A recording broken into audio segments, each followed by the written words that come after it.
Bienvenidos al plan de entrenamiento de la Academia Galileo Médico. Del módulo cardiovascular, revisaremos el tema de embolismo pulmonar para los exámenes USMLE Step 1.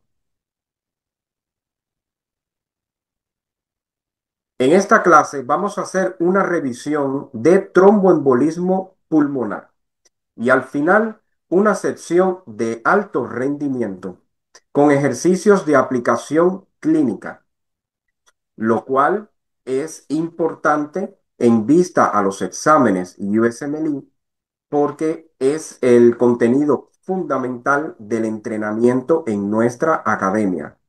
Haber practicado estos ejercicios para poder llegar a la respuesta correcta.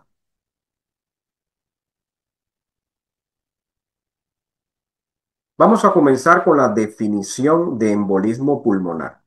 Es una obstrucción de una o más de las arterias pulmonares por un émbolo que puede ser sólido, líquido o gaseoso. En la mayoría de los casos, causada por trombos venosos profundos originados en las piernas o en la pelvis. Como podemos ver en esta imagen, aquí se muestra que en la pierna se ha originado un trombo y el cual viaja a través de la vena cava inferior hasta llegar a las cavidades derechas del corazón. Entra por la vena cava inferior a la aurícula derecha, después ventrículo derecho y llega a la circulación pulmonar, donde más tarde puede impactarse en cualquier punto o en varios puntos de la circulación pulmonar, generando síntomas que, bueno, va desde la ausencia de los síntomas hasta un shock obstructivo. Tenemos que tener en cuenta que el embolismo pulmonar pone en peligro la vida del paciente. Los factores de riesgo para la embolia pulmonar son la inmovilidad prolongada, como sucede en aquellos pacientes que están hospitalizados o cuando una persona hace un viaje de larga duración. Los trastornos hereditarios de hipercoagulabilidad, embarazo, parto y puerperio, cirugías recientes, menos de 3 meses, y una historia previa de tromboembolismo venoso. La etiología más común del embolismo pulmonar es la trombosis venosa profunda. Entre las causas no trombóticas están un émbolo graso, puede ser un émbolo aéreo, un émbolo de líquido amniótico y otros como bacterias en el caso de las endocarditis o tumores.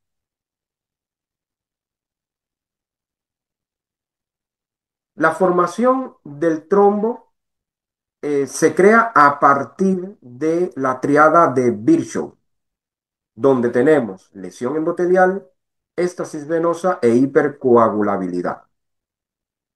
Esto nos puede generar el desarrollo de un trombo, una trombosis venosa profunda que comúnmente se crea en la vena ilíaca.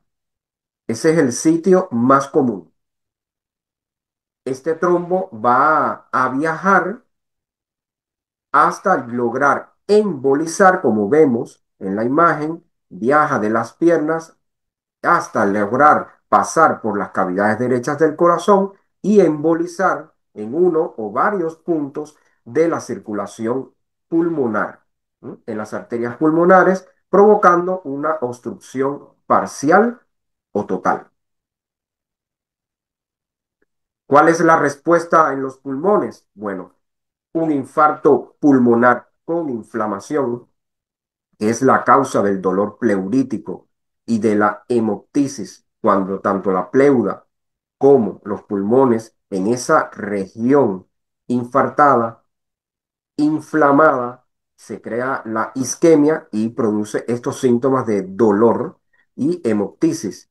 El desajuste de la ventilación, perfusión, creando hipoxemia, vemos cómo la obstrucción en el circuito pulmonar, disminuye la perfusión en los alvéolos, disminuye la perfusión sanguínea en los alvéolos. Y con esto, el paciente siente la disnea y aparece también la tos. La vasoconstricción pulmonar está inducida por sustancias como el tromboxano A, las prostaglandinas y la serotonina. Y además aparece compromiso cardíaco derecho. La obstrucción en el circuito pulmonar por un émbolo o por un trombo aumenta las presiones en las arterias pulmonares y con ello aumenta la sobrecarga tanto de presión como de volumen en el ventrículo derecho. Como sabemos que lo que sucede en el corazón derecho también influye en el corazón izquierdo, disminuyendo el volumen sistólico en el ventrículo izquierdo a causa de este embolismo pulmonar, baja el gasto cardíaco. Y la respuesta es aumentar la frecuencia cardíaca y por eso aparece la taquicardia. Y con la reducción del volumen sistólico aparecen los síntomas de shock o síncope que puede presentar el paciente. El embolismo pulmonar se presenta como una disnea aguda que aparece de forma súbita y el dolor torácico es de tipo pleurítico.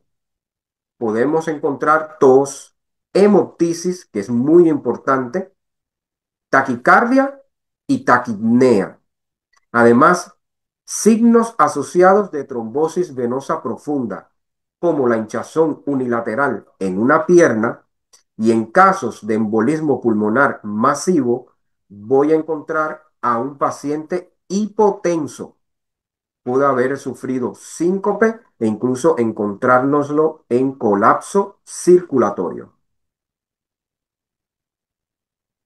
Con los datos clínicos del paciente, debemos usar un sistema de puntuación para estimar la probabilidad clínica previa de embolismo pulmonar. Y son los criterios de Wells para la embolia pulmonar los que debemos usar cuando tengamos sospecha de embolismo pulmonar en un paciente. Los criterios son síntomas clínicos de trombosis venosa profunda, le damos 3 puntos. Embolismo pulmonar más probable que otros diagnósticos, son 3 puntos también. Una historia previa al embolismo pulmonar o trombosis venosa profundo, 1,5 puntos. Frecuencia cardíaca mayor de 100, 1,5 puntos. La cirugía o inmovilización en las últimas 4 semanas, 1,5 puntos. Hemoptisis, 1 punto. Y cáncer activo, 1 punto. ¿Cómo interpreto este puntaje de Wells? Pues de la siguiente manera. En la interpretación original del SCORE, cuando tengo de 0 a 1 punto, es una baja probabilidad de tener un embolismo pulmonar. Entre 2 y 6 puntos, la probabilidad es intermedia. Y cuando es 7 o más puntos en el SCORE original, es una alta probabilidad de un embolismo pulmonar, que llega hasta un 49%, la probabilidad casi de un 50%. Si uso una puntuación de Wells modificado, menos de 4 puntos, es un embolismo pulmonar poco probable. Pero si es más de 4 puntos, dígase 5, 6 o más, es un embolismo pulmonar probable, con una probabilidad de un 34%. En esta imagen les muestro cómo se aloja en la bifurcación del tronco de la pulmonar un émbolo, obstruyendo las arterias pulmonares, aquí señalizada por las flechas blancas. Vamos a repasar un poco la anatomía en una angiografía de tórax, un angiotac de tórax, y vemos que esta de aquí es el tronco de la arteria pulmonar y luego de su bifurcación se divide la arteria pulmonar en rama derecha y rama izquierda. Al lado tenemos la aorta ascendente y por detrás la aorta descendente. Por detrás de la aorta ascendente se encuentra la vena cava superior. Y estos son los bronquios principales, el izquierdo y el bronquio principal derecho. ¿Ven? Por detrás de los bronquios encontramos el esófago. Ya sabemos que en este corte, por detrás está la columna y delante está el esternón. Las partes oscuras son los pulmones. Y vemos cómo en la arteria pulmonar se encuentra un defecto de Jenner que está tanto para la rama izquierda como para la rama derecha, aquí dibujado en color verde, ¿sí? Que es un trombo que se aloja en la bifurcación del tronco de la arteria pulmonar. Y esto es a lo que llamamos una embolia pulmonar masiva con un alto riesgo de muerte súbita. Aquí, el color verde, podemos ver mejor la estructura del trombo, ¿no? Cómo se aloja en la bifurcación del tronco de la pulmonar. Bueno, el diagnóstico inicial, lo más importante es tener un alto nivel de sospecha clínica. Es lo más importante, alto nivel de sospecha clínica. ¿No? Sospechar un embolismo pulmonar en todo paciente con una disnea aguda inexplicable. Esto es basado en la historia clínica y en la sospecha clínica. Sabemos que confirmamos el diagnóstico con un angiotac de tórax y podemos tener algunos complementarios como una gasometría arterial que puede ser normal o mostrar una hipoxemia y alcalosis respiratoria. Pero veremos esto en más detalles adelante. El abordaje diagnóstico. Es muy importante el abordaje la, del embolismo pulmonar. Es muy importante dividirlo cuando encontramos el paciente estable o inestable, porque la conducta va a depender de cómo yo aborde el diagnóstico de embolismo pulmonar. En pacientes inestables, se debe iniciar el manejo del embolismo pulmonar masivo antes de la confirmación diagnóstica. Antes de confirmar el diagnóstico de embolismo pulmonar, se debe iniciar el manejo cuando tenemos al paciente inestable. Luego, un ecocardiograma de urgencia y confirmar el diagnóstico con una angiotac o una gammagrafía de perfusión si es posible. Cuando el paciente está estable, debemos evaluar la probabilidad clínica con los criterios de Wells, de los cuales ya lo comentamos, y según el resultado del test de Wells, realizar el dímero D y decidir los estudios de imagen pertinentes. ¿Cómo funciona el algoritmo diagnóstico? Bueno, basado en los resultados de los criterios de Wells, comenzamos con una baja probabilidad. Si yo encuentro que un paciente tiene baja probabilidad, debo aplicar la regla PERT. ¿Cuáles son los que tienen baja probabilidad? En los que el score original encuentro de 0 a 1 punto. O si uso el Wells modificado, hasta 4 puntos, que sería poco probable. ¿Qué es la regla de PERT? Es una herramienta clínica que ayuda para descartar la embolia pulmonar en pacientes con baja probabilidad de tenerla, sin necesidad de realizar pruebas adicionales. La regla consiste en evaluar 8 criterios. Si todos son negativos, se puede descartar el embolismo pulmonar de forma segura. Vamos a ver cuáles son esos 8 criterios.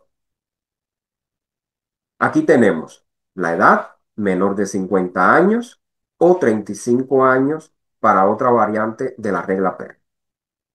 Frecuencia cardíaca menor a 100 latidos por minuto, saturación de oxígeno igual o mayor al 95% en aire ambiente, antecedentes, sin ningún tipo de antecedentes de trombosis venosa profunda o embolismo pulmonar, traumatismos o cirugías previos, sin cirugía, sin traumatismo reciente, hemoptisis, sin sangrado en la expectoración, hinchazón en una pierna, sin hinchazón unilateral de la pierna y el uso de estrógenos, sin usar este tipo de medicación.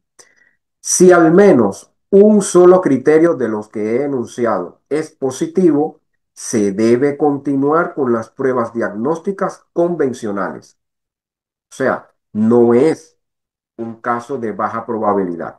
Ya estamos en una probabilidad intermedia o una alta probabilidad. Y debemos indicar otras pruebas que confirmen el diagnóstico de embolismo pulmonar. Cuando hay una probabilidad intermedia, según los criterios de Wells, debo solicitar el dímero D. Si este dímero D es elevado, realizar un angiotac. Pero si es normal, ya me descarta el embolismo pulmonar. Cuando encuentro un paciente con una alta probabilidad de embolismo pulmonar por los criterios de Wells, realizar directamente la angiotac de tórax. El dímero D, su valor normal es menos de 500, tiene una alta sensibilidad y una baja especificidad y es útil para descartar el embolismo pulmonar en pacientes con baja o intermedia probabilidad. Puede elevarse por otras causas, como el trauma, la cirugía, el embarazo y la edad avanzada. La gasometría arterial, podemos encontrar en ella un gradiente alveolo arterial aumentado, con una baja saturación arterial de oxígeno, alcalosis respiratoria por la hiperventilación que hace el paciente, pero también puede ser normal. Por lo tanto, la gasometría arterial no me descarta un embolismo pulmonar. En la radiografía de tórax existen hallazgos que son sugestivos de embolismo pulmonar, pero que no son específicos, como la joroba de Hampton. En estas dos primeras radiografías vemos aquí que hay una condensación triangular que tiene su base en la pleura y su vértice hacia el pulmón. Aquí está dibujado en color verde. Estos son ejemplos de joroba de Hampton, donde hay una opacidad periférica en forma de cuña, que es por infarto pulmonar. El signo de Westermarck son áreas de oligoemia, como se puede ver en este pulmón. Si lo comparamos con este pulmón está oligoémico. El signo de Fleischner es un ensanchamiento de la arteria pulmonar. La flecha blanca está señalando la arteria pulmonar ensanchada. Pero también podemos encontrar en la radiografía de tórax atelectasias o derrames pleurales. Pero estos son signos que no son específicos de embolismo pulmonar. En el electrocardiograma, lo más común es encontrar una taquicardia sinusal. También podemos buscar el signo S1Q3T3, que es un patrón clásico de sobrecarga de cavidades derechas. Como podemos ver, en este electrocardiograma vemos unas ondas S que son prominentes en D1, ¿no? Onda Q en D3, con onda T negativa en D3. Este es el signo S1Q3T3, con patrón de bloqueo de rama derecha. que una característica importante es que debe ser de nueva aparición, porque estamos hablando de una condición que es aguda. Entonces, el patrón de bloqueo de rama derecha es de nueva aparición. Estos son cambios que aparecen. O podemos encontrar fibrilación auricular. La imagen confirmatoria de un embolismo pulmonar es la angioTAC pulmonar. Y en este estudio es de elección para el diagnóstico del embolismo pulmonar agudo. Puede detectar defectos de llenado intraluminar, incluso detectar infarto en cuña, consolidación y derrame pleural. Vemos en estas imágenes como aquí este defecto de llenado, ¿no?, se ve en la rama derecha de la pulmonar, aquí en la rama izquierda que ocluye toda la arteria pulmonar. Y aquí vemos las fechas, señalan consolidación pulmonar, con oclusión total de la rama derecha en la pulmonar. La angioTAC pulmonar está contraindicada si el paciente tiene alergia al contraste o insuficiencia renal grave. La gammagrafía de ventilación-perfusión es útil cuando está contraindicada la angioTAC y muestra áreas ventiladas pero que no tienen perfusión, que es a lo que llamamos el defecto en la perfusión. Tiene su mayor utilidad en pacientes con radiografía de tórax normal. Vemos la imagen de ventilación como la ventilación es uniforme en ambos pulmones. Esto que está aquí marcado con la H es el corazón, que sale al contrario. Pero en la imagen de perfusión, aquí está marcado en rojo las áreas que están poco perfundidas. Son las áreas que están isquémicas en ambos pulmones.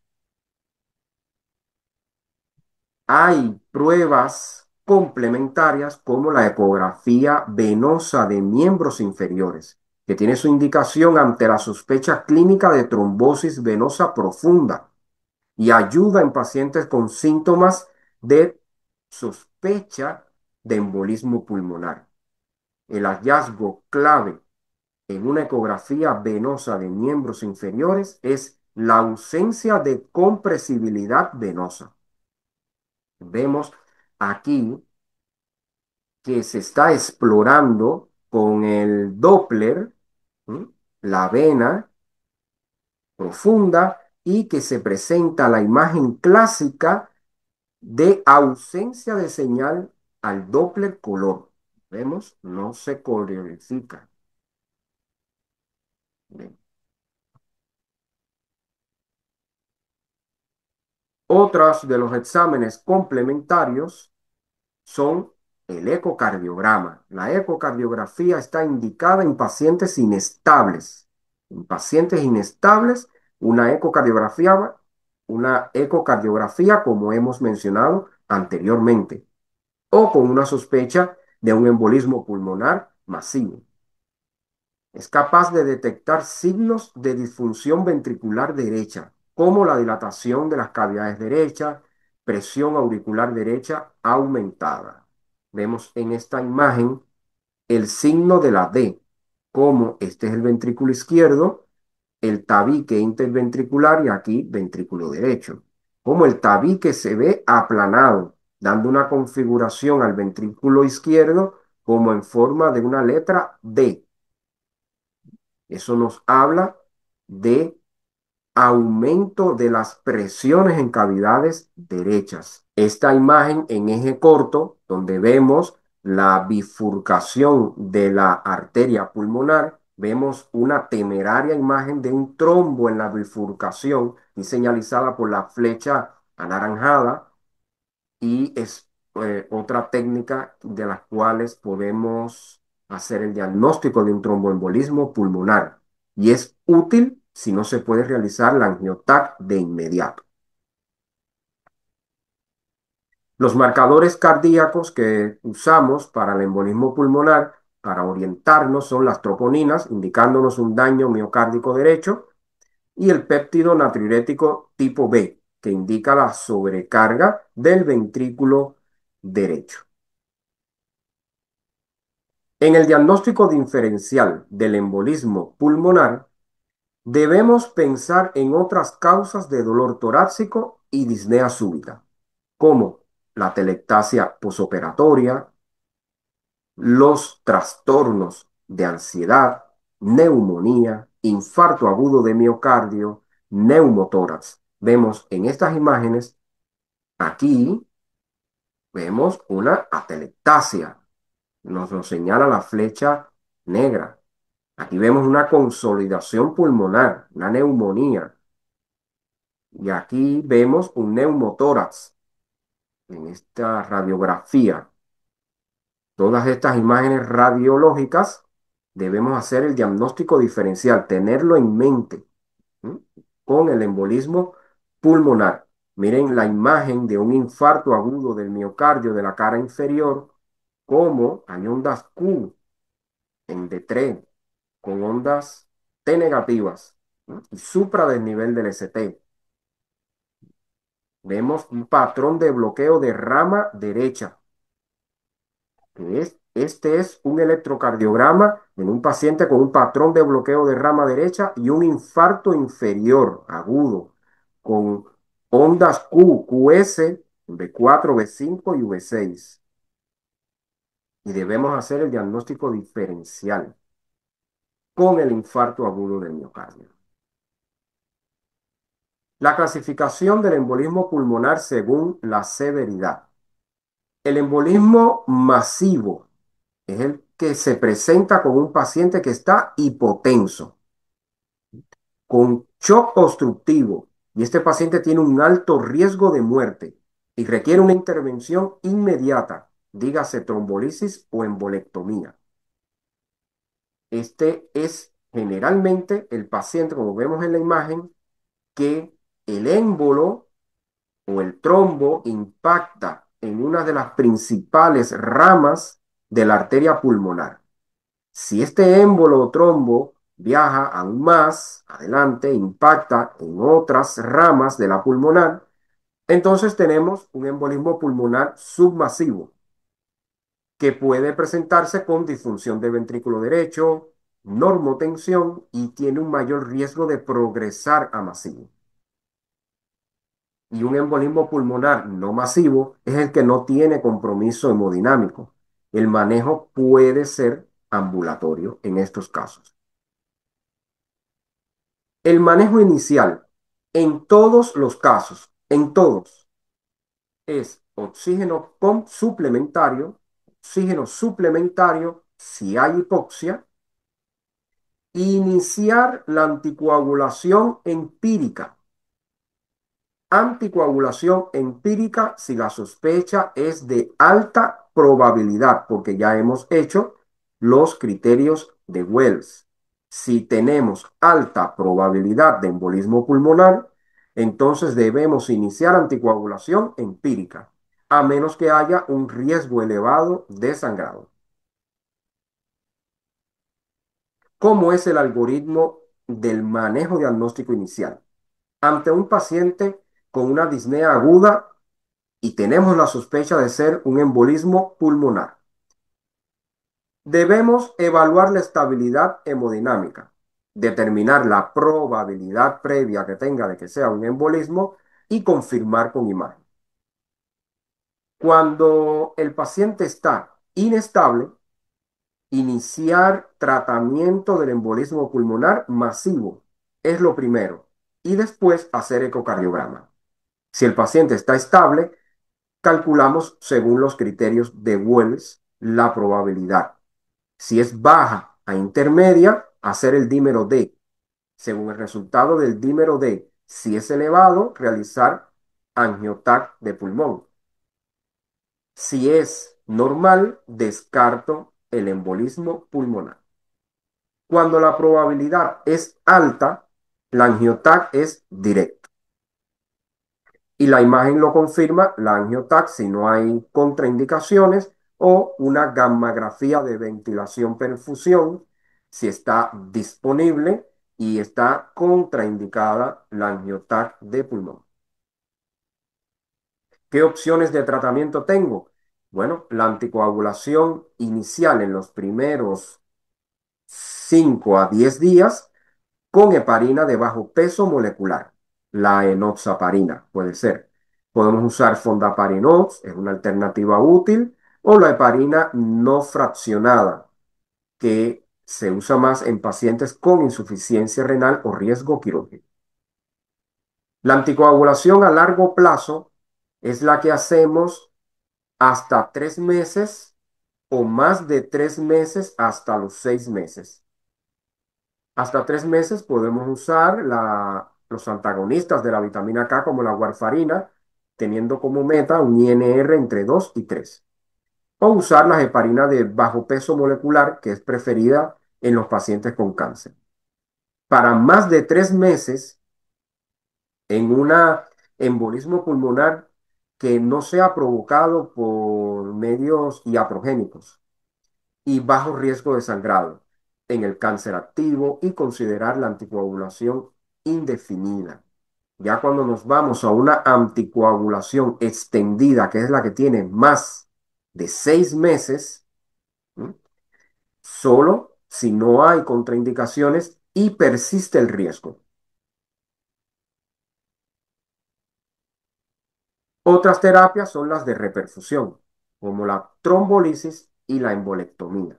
La trombolisis está indicada en el embolismo pulmonar masivo con inestabilidad hemodinámica. Tiene sus contraindicaciones y recordamos, si hay cirugía reciente en los últimos 3 meses, sangrado activo o un accidente cerebrovascular hemorrágico previo, siendo una contraindicación absoluta. El fármaco para usar como terapia de reperfusión en la trombólisis es la alteplasa con riesgo de hemorragia. Y la embolectomía está indicada si falla la trombólisis o hay contraindicación para ella. Y tenemos opciones quirúrgicas para la extracción del trombo o por vía endovascular, por vía catéter. En este cuadro les traigo un resumen del algoritmo terapéutico basado en la severidad.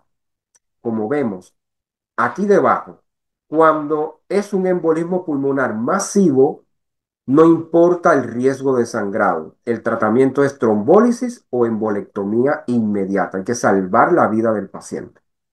Pero si es submasivo, con un riesgo bajo, usamos anticoagulación más trombólisis. Puede ser o una o la otra. Cuando es un embolismo pulmonar no masivo, de riesgo alto de sangrado, considerar el filtro en la vena cava inferior. Si el riesgo de sangrado es bajo, anticoagulación que puede ser incluso ambulatoria. Complicaciones del embolismo pulmonar. Bueno, pues aquí encontramos la falla del ventrículo derecho, muerte súbita por actividad eléctrica sin pulso, atelectasias, derrame pleural, infarto pulmonar y recurrencia del evento embólico.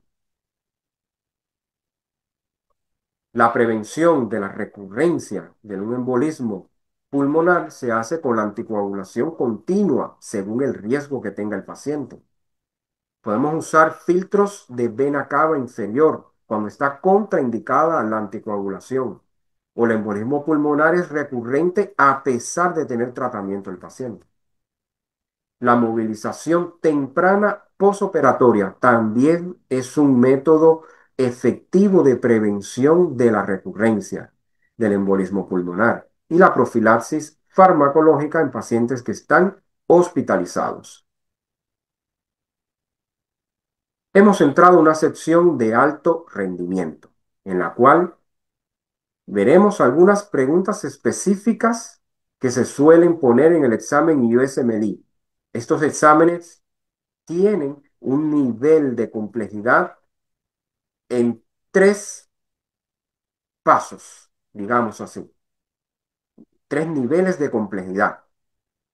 Y lo primero que tenemos que llegar es al diagnóstico, cuando no nos los dan. Estar claros del tema de la pregunta para así tener pensado nuestro diagnóstico diferencial y llegar al diagnóstico correcto. Una mujer de 43 años acude al servicio de urgencias por dolor torácico central intenso, disnea leve y un episodio de hemoptisis desde que se despertó esa mañana. El dolor empeora con la inspiración y lo describe con una intensidad de 8/10. Hace 3 meses se sometió a una mastectomía radical modificada izquierda por carcinoma ductal invasivo. Su temperatura es de 37,8 grados Celsius y su frecuencia cardíaca es de 103 latidos por minuto. Su frecuencia respiratoria es de 20 respiraciones por minuto y su presión arterial es de 102/74 milímetros de mercurio. La oximetría de pulso con aire ambiente muestra una saturación de oxígeno del 93%. La auscultación pulmonar es normal. La exploración cardíaca no muestra alteraciones. Presenta edema y eritema en la extremidad inferior izquierda. Los análisis de laboratorio muestran un hemograma completo normal, una concentración de creatinina sérica de 1 miligramos por decalitro y un aclaramiento de creatinina de 81 mililitros por minuto, siendo los valores normales entre 75 y 115. El análisis de gases en sangre arterial con aire ambiente muestra un pH de 7,49, una PCO2 de 29 milímetros de mercurio, una PO2 de 69 milímetros de mercurio y bicarbonato de 22 miliequivalentes por litro.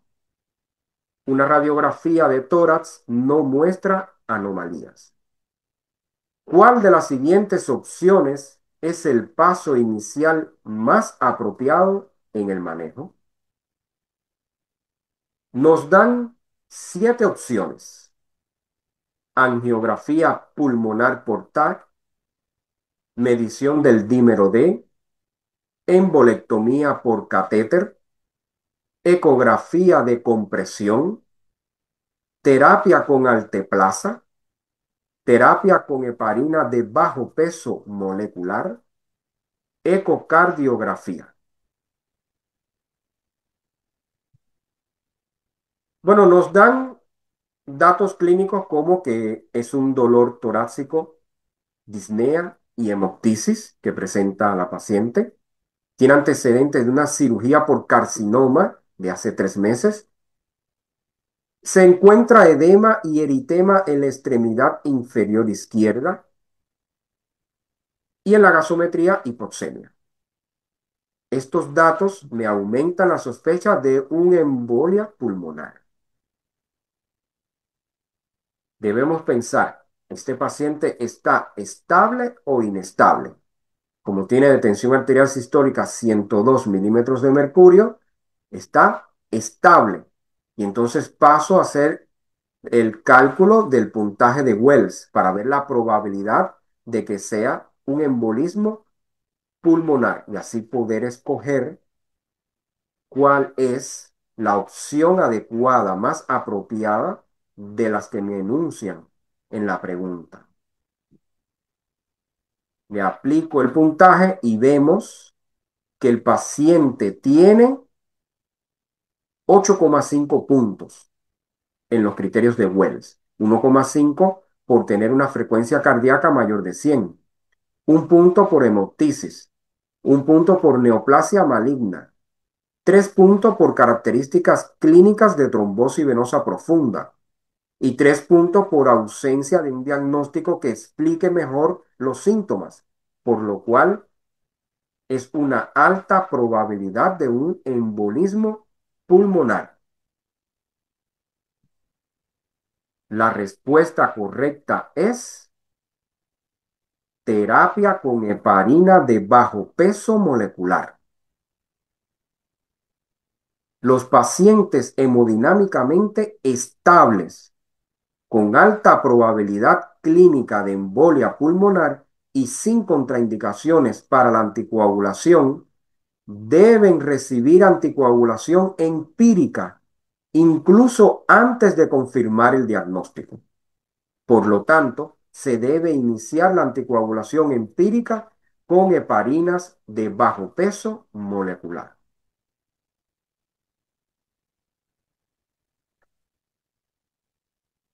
2 días después de someterse a un reemplazo total de cadera izquierda, un hombre de 68 años presenta disnea y dolor torácico de inicio súbito. Padece diabetes mellitus tipo 2 y artrosis bilateral de cadera. Antes de su ingreso hospitalario, tomaba metformina y naproxeno. Su temperatura es de 37,8 grados Celsius. Su frecuencia cardíaca es de 110 latidos por minuto y frecuencia respiratoria de 30 respiraciones por minuto. La presión arterial es de 106 sobre 70 milímetros de mercurio. La oximetría de pulso con aire ambiente muestra una saturación de oxígeno del 89%. La auscultación pulmonar es normal. La exploración cardíaca no revela alteraciones. Presenta edema en la extremidad inferior derecha. La flexión del pie derecho hacia arriba provoca dolor en la pantorrilla derecha. Los pulsos pedios son palpables. Se inicia oxigenoterapia complementaria y rehidratación intravenosa. Su hematocrito es del 30% y la concentración de creatinina sérica es de 1,2 miligramos por decalitro. El análisis de gases en sangre arterial con aire ambiente muestra un pH de 7,48, una PCO2 de 27 milímetros de mercurio, una PO2 de 68 milímetros de mercurio y bicarbonato de 23 miliequivalentes por litro. Un electrocardiograma muestra taquicardia sinusal y desviación del eje a la derecha. Además de la anticoagulación intravenosa, ¿cuál de las siguientes opciones es el siguiente paso más apropiado en el tratamiento? Nos dan 7 opciones.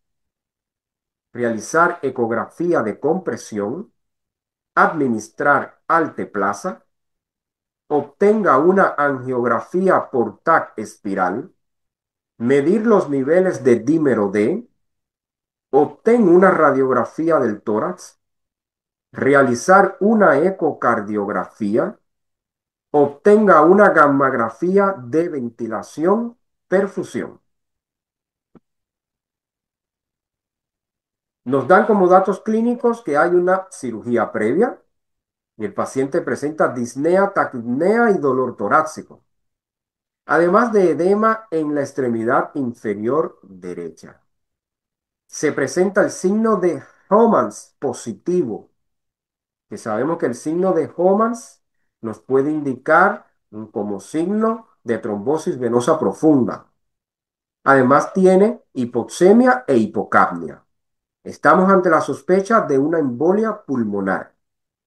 Igualmente nos preguntamos, ¿el paciente está estable o inestable? Y tiene una presión arterial sistólica de 106 milímetros de mercurio, por lo cual cuenta con estabilidad hemodinámica.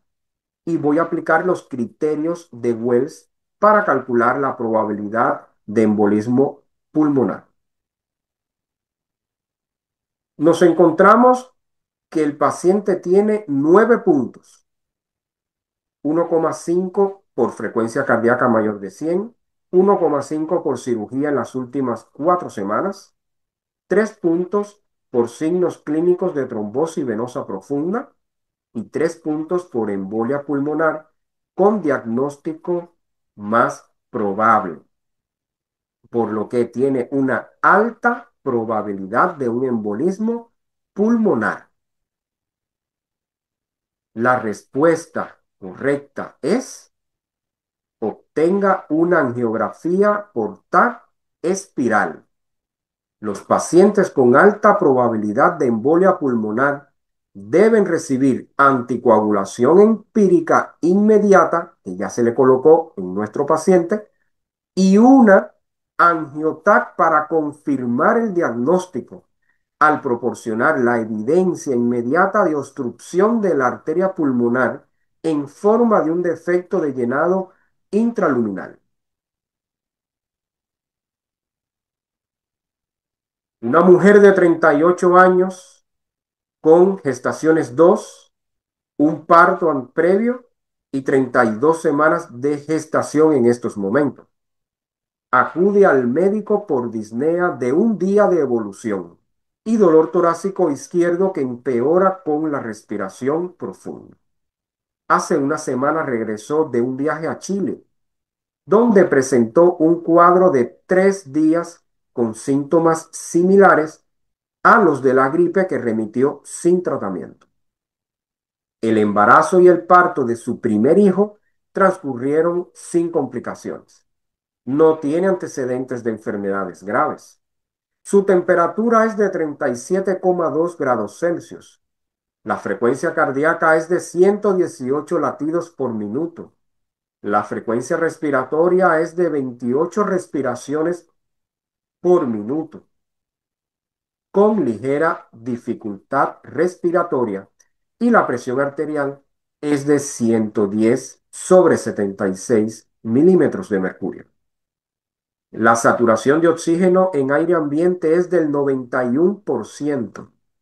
La exploración física revela distensión venosa yugular y edema con fóvea bilateral por debajo de las rodillas, más acentuado en el lado izquierdo. Se auscultan ruidos respiratorios disminuidos en la base del pulmón izquierdo. El útero presenta un tamaño acorde con una gestación de 32 semanas. El resto de la exploración no muestra anomalías. ¿Cuál de los siguientes hallazgos es más probable que se observe en una evaluación más exhaustiva de este paciente? Nos dan 7 opciones: disminución de la fracción de eyección del ventrículo izquierdo en la ecocardiografía, disminución de los niveles de fibrinógeno en estudios séricos, depresión del segmento PR en el electrocardiograma, disminución de la perfusión miocárdica en la tomografía por emisión de positrones cardíaca, consolidación de la base del pulmón izquierdo en la radiografía de tórax, vena femoral no compresible en la ecografía, prueba de proteínas en orina con tira reactiva de 2 cruces.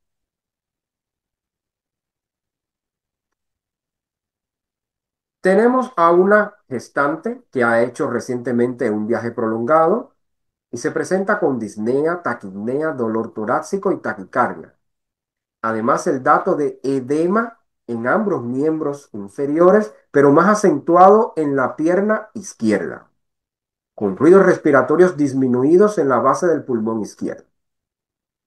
Estamos ante la sospecha de una embolia pulmonar en una paciente con estabilidad hemodinámica. Pero lo que nos están preguntando es sobre cuál evaluación complementaria sería la más probable que se haga en esta paciente. Nos están preguntando sobre una evaluación más exhaustiva, por lo que la respuesta correcta es vena femoral no compresible en la ecografía.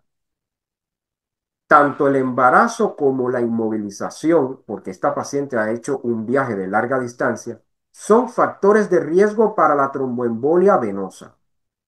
La trombosis venosa profunda de la vena femoral izquierda explica muy bien el edema periférico asimétrico en esta paciente. Cuando hacemos una ecografía de miembros inferiores, un segmento venoso no compresible es un signo de trombosis venosa. Una mujer de 55 años es llevada al servicio de urgencias por su esposo debido a dolor torácico y tos con expectoración hemoptoica, que comenzó hace una hora. Regresó de un viaje a China hace 2 días. Fuma un paquete de cigarrillos al día durante hace 35 años. Su único medicamento habitual es terapia hormonal sustitutiva oral para los sofocos posmenopáusicos. Su pulso es de 123 latidos por minuto y la presión arterial de 91/55 milímetros de mercurio. La exploración física revela ingurgitación yugular. El electrocardiograma muestra taquicardia sinusal, bloqueo de rama derecha e inversión de la onda T en derivaciones V5 y V6. A pesar de las medidas de reanimación, la paciente fallece. La autopsia pulmonar revela un trombo agudo de gran tamaño en la arteria pulmonar derecha. Según los hallazgos de la autopsia, ¿cuál es el origen más probable del trombo? Nos dan 6 opciones: vena tibial posterior, vena cava inferior, vena ilíaca, vena safena magna, aurícula derecha, vena subclavia. La embolia pulmonar suele estar precedida por una trombosis venosa profunda, que en la mayoría de los casos, en más del 90% de los pacientes, se produce en la vena ilíaca y en otras venas profundas proximales de las extremidades inferiores, como por ejemplo la vena femoral o la poplítea. Por lo que la respuesta correcta es vena ilíaca. Y así hemos terminado esta clase de entrenamiento en embolismo pulmonar para los exámenes USMLE Step 1.